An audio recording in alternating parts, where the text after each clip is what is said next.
All right, so for this tutorial, we are going to begin our project that is called Liechtenstein Inspired Comics in Photoshop. So for part one, what we're going to do is begin to create a halftone shading. So the first thing you need to do is open up your image in Photoshop by doing a file open. Get that photo opened in there. And then we need to duplicate that photo layer. So once you get it opened, you're going to see this background layer with a padlock around it.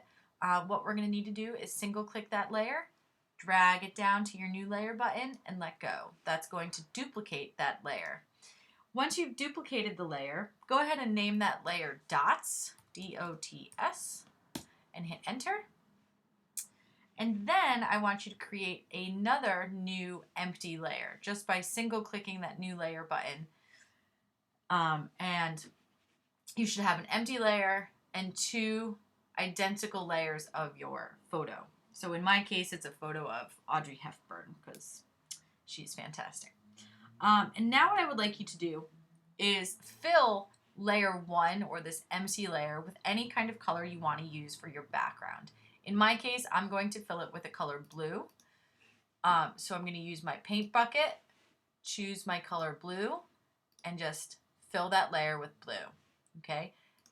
Now, if you notice, all of my layers are showing right now because we get to see the little eyes, but I can't see my pictures because my blue layer is above my other layers. So what I would like you to do is go ahead and move that colored layer, whether it's yellow, red, whatever, between your two photos. So it should be below your dots layer and above your background layer. And then go ahead and name that layer whatever the color is that you filled it. In my case, it's blue. All right, so now what we're going to do is get rid of all of the background in your dots layer.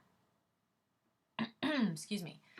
So to do that, you can use a couple different methods. You can use your pen tool, you could use your magic wand tool, you could use your quick selection tools.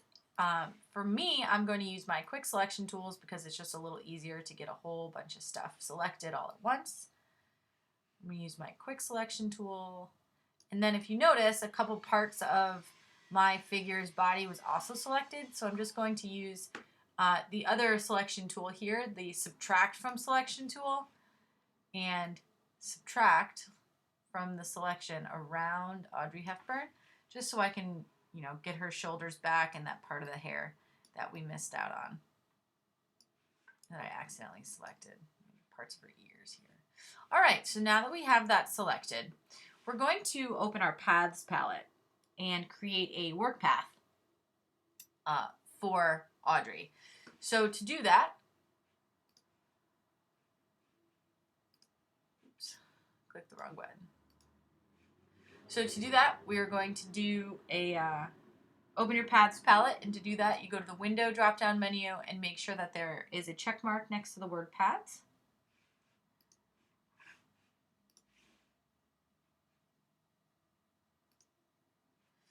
Choose the button that is called Load Path as a Selection at the bottom here. And then you should see Work Path right here. So Load Path as a Selection. Then what we're going to do is invert your selection. Now, you only want to invert your selection if you have her face selected. In my case, I've selected the background, so I don't need to do this step. But if you have selected your figure, then you need to invert your selection. So you want to do select inverse if you need to. Then, here's the best part. You get to hit the delete key or the backspace key, and it gets rid of all of the background for you. Now, once you've deleted the background, I want you to do a Control-D to get rid of those dancing ants. And then our next step is to desaturate or turn your photo black and white. So we're taking all of the color out of it. So we're desaturating it by doing Control-Shift-U. So Control, Shift, and the letter U. Hold all of those keys down at the same time, hit them all together, and it automatically takes all the color out for you. While still working on the dots layer, adjust the threshold to have a lot of contrast. And you do that by going to the Image drop-down menu, Adjustments, and then you want to find Threshold. You should get this dialog box up here. Now, she looks like she's been rubbed with a bunch of charcoal, so we're going to pull it over to the right a little bit to bring out some more white, but without losing a lot of detail in her face. So I'm going to pull it so that way I have just enough information to have some detail in her face. All right. Now, this may be different for all of you. So my threshold is 59. Some of you may have a threshold of 122 or something like that. It depends on how many darks and lights are in your original image. So it all depends on the project that you're working on at the moment. Okay? Once you get it to a place you like, click the OK button. Now, to prevent pixelation, I want you to apply a Gaussian blur, and it just adds a little fuzziness, a little softness to your layer. So while we're still working on the dots layer, we're going to use the filter drop-down menu, choose blur, and then choose Gaussian blur, Gaussian. We're going to pull that over a little bit, and we are going to just make our Gaussian blur no larger than 1 pixel.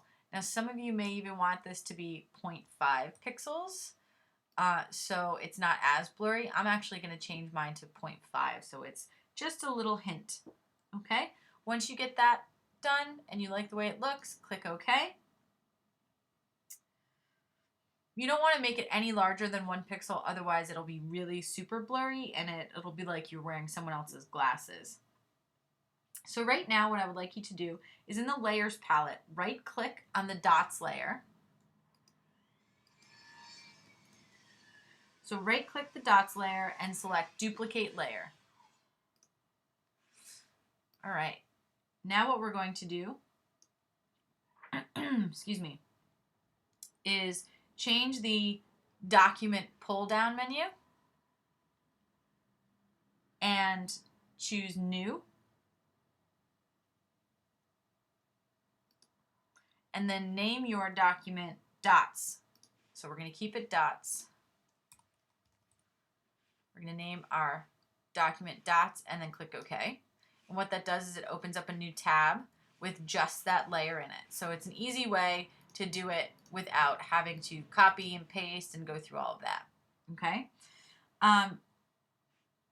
So once you've done that, I want you to do a file save on your original file, on the original project file that has your 3 layers in it. So do a Control S, and then move on to the next tutorial.